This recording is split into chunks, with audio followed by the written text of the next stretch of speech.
Indigo की कायूस के बाद ये पोस्ट बहुत ज़्यादा वायरल हो रही है। इसके अंदर कहा गया है कि कैसे एक इकोनॉमिस्ट प्राइम मिनिस्टर का होना बहुत ज़्यादा ज़रूरी है, और ये लिखा भी गया है कि मनमोहन सिंह को पहले से पता था कि मोनोपोली जो है वो एक कंट्री के लिए बहुत अच्छी साबित नहीं होगी। अब माना हमारे नेताओं के पास डिग्री। खैर, साल 1969 यानी 1969 में एक एक्ट लाया गया जिसका नाम था MRTP, यानी कि monopolistic and restrictive trade practice.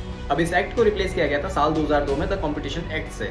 अब इन दोनों ही एक्ट के कुछ कॉमन ऑब्जेक्ट्स थे, जैसे कि मार्केट में किसी कंपनी की मोनोपोली को रोकना, और अगर कोई दो कंपनियां मार्केट में कंपटीशन कर रही है तो उससे होने वाले नुकसान से कंज्यूमर को बचाना। 1969 के MRTP एक्ट का मेन ऑब्जेक्ट था नो एंटरप्राइज और group shall abuse of its dominant position. तो ऐसा नहीं है कि सरकार को चीजें पता नहीं है। आज से लगभग 55 वर्ष पूर्व ये सेंटेंस एक एक्ट का मेन ऑब्जेक्ट था।